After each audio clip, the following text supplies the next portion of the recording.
မောင်သူရဟာမြို့ငယ်လေးရဲ့အစွန်ကတစ်သားအိမ်ကလေးမှာအဖေနဲ့အတူနေပါတယ်။သူ့အဖေကစာအုပ်ဆိုင်ဖွင့်ထားပါတယ်။သူကတော့ကျောင်းပြီးရင်လမ်းဘေးကကျောင်းကလေးတွေကိုအစာကျွေးရတာကြိုက်တဲ့သူဖြစ်ပါတယ်။တညမှာမိုးကြီးရွာနေစဉ်အမွှေးထူထူဘယ်မျက်လုံးကအစိမ်းညာမျက်လုံးကရွှေရောင်ကြောင်မဲကြီးတစ်ကောင်သူ့အိမ်တကားနားမှာထိုးဝှက်နေတာကိုတွေ့လိုက်ရပါတယ်။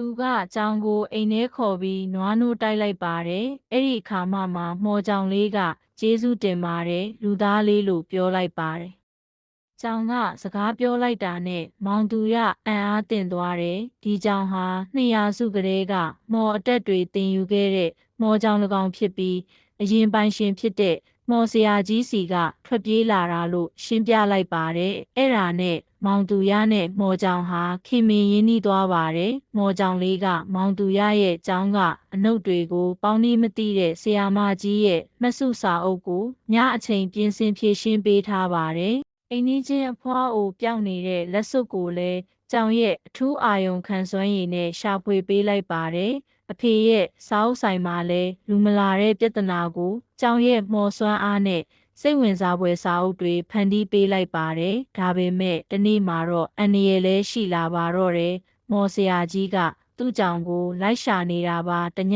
မှာမော်ဆရာကြီးဟာအနက်ရောင်ဝိယုံအရှိကြီးနဲ့မောင်သူရတို့အိမ်ရှိမှာပေါ်လာပါတယ်။မော်ဆရာကြီးကငါးကြောင်ကိုပြန်ပေးပါဒါမှမဟုတ်ရင်မင်းရဲ့အဖေမှတ်တရတွေအားလုံးကိုဖျက်ဆီးပစ်မယ်လို့ပြောလိုက်ပါတယ်။မောင်သူရကကြောက်လန့်သွားပေမဲ့မော်ကြောင်ကသူ့ရှေ့ကိုခုန်ဆင်းလာပြီးဒီကလေးရဲ့စိတ်နှလုံးသားကမင်းထက်ပိုပြီးအားကြီးတယ်လို့ပြောလိုက်တဲ့အပြီးမှာဆရာကြီးဟာကြောင်ရဲ့ရွှေရောင်မျက်လုံးကထွက်တဲ့အလင်းတန်းတွေကြောင့်မခံနိုင်တော့ဘဲထွက်ပြေးသွားရပါတယ်။နောက်ဆုံးမှာတော့ကြောင်ကမောင်သူရကိုနှုတ်ဆက်ဖို့လာပြီး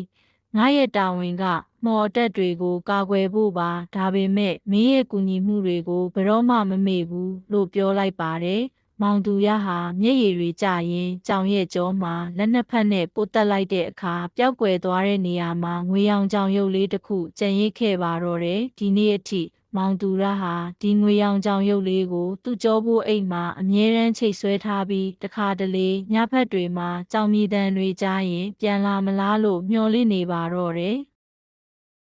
မောင်သူရသည်ငွေရောင်ကြောင်ရုပ်ကိုသူ၏ကြောဖို့အိတ်တွင်3နှစ်တိုင်တိုင်သယ်ဆောင်ခဲ့ပြီးနောက်သူ၏ဆယ်ကျော်သက်အရွယ်တွင်ထူးဆန်းသောအဖြစ်အပျက်များစတင်ကြုံတွေ့လာရသည်။ညတိုင်းအိမ်မက်ထဲတွင်မိခိုးရောင်မျက်နှာဖုံးတက်ထားသောလူတဦးက